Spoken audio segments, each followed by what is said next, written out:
বাংলাদেশ জাতীয়তাবাদী দল আমরা যে আন্দোলন করে আসছি এবং এই স্বৈরাচার মুক্ত বাংলাদেশ গড়ার লক্ষ্য নিয়ে এবং দীর্ঘ 17 বছরের স্বৈরাচার হাসিনা সরকারের পতন হয়েছে এবং এখানে বাংলাদেশের ছাত্র এবং জনতার গণ-অভ্যুত্থানের মাধ্যমে স্বৈরাচার শেখ হাসিনার সরকারের পতনের মাধ্যমে বাংলাদেশ নতুনভাবে স্বাধীন হয়েছে এবং সেই স্বাধীন বাংলাদেশে আমরা বিশ্বাস করি যে আমরা একটি স্বচ্ছ ধারার রাজনীতি পরিবেশ তৈরি করতে চাই। আমরা চাই না বাংলাদেশে আর কোনো স্বৈরাচার বাংলাদেশে আবির্ভাব ঘটুক এবং কোনো স্বৈরাচারের উৎপত্তি হোক।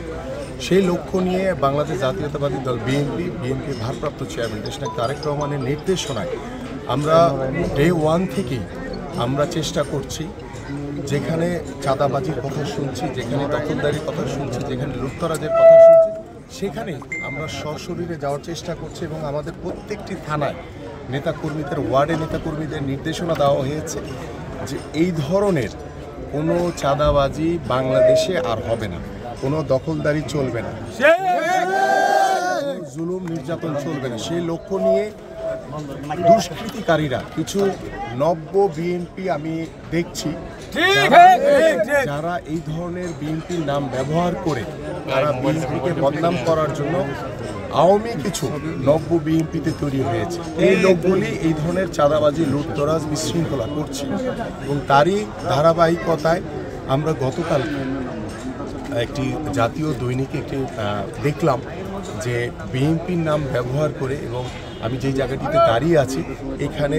আগে একটি সাদেক এগ্রো নামে একটি প্রতিষ্ঠান ছিল, অবৈধভাবে তারা ছিল, এবং পরবর্তীতে যখন বিষয়টি সবার সামনে আসে সেখানে আমরা দেখেছি এখানে তারা একদম নিট ক্লিন করে দিয়েছে, উচ্ছেদ করে দিয়েছে সকল বিষয়গুলি। পরবর্তীতে দেখলাম যে এখানে কে বা কাহারা বিএনপির নাম ব্যবহার করে, এবং এখানে একটি ব্যানার ছিল, ব্যানারটি তারা সরিয়ে ফেলেছে, ব্যবহার করে 7 মসজিদ হাউজিং ইউনিট নামে একটি ব্যানার লাগিয়ে দিয়েছে 33 নম্বর ওয়ার্ডের। এবং আমি এখানে এসে গতকাল রাত থেকে কথা বলছি এবং সরজমিনে এসে যা দেখলাম যেখানে বিএনপির সাথে জড়িত আছে এমন কেউ এটার সাথে জড়িত না। কিন্তু বিষয়টা হচ্ছে যে আমাদের সবাইকেই সতর্ক থাকতে হবে যে যারা নব্য বিএনপি হিসেবে বিএনপির বদনাম করার চেষ্টা করছে, এই বিষয়গুলি আমার এলাকার যারা এখানে 33 নম্বর ওয়ার্ডের নেতৃবৃন্দ রয়েছে আপনাদের কাছে দৃষ্টি আকর্ষণ করব, আপনারা সতর্ক থাকবেন যে এই ধরনের কার্যক্রমের সাথে কেউ যাতে জড়িত না হয় বা যদি জড়িত হওয়ার চেষ্টা করে তাকে আপনারা এলাকাবাসী ধরে নিয়ে সরাসরি পুলিশের কাছে দিয়ে দিবেন কিংবা সেনাবাহিনীর হাতে তুলে দিবেন। কারণ আমাদের ভারপ্রাপ্ত চেয়ারম্যানের নির্দেশনা যে আমরা এই বিষয়গুলিতে জিরো টলারেন্স দেখাবো। কোনোরকম চাঁদাবাজি, কোনোরকম দখলদারি,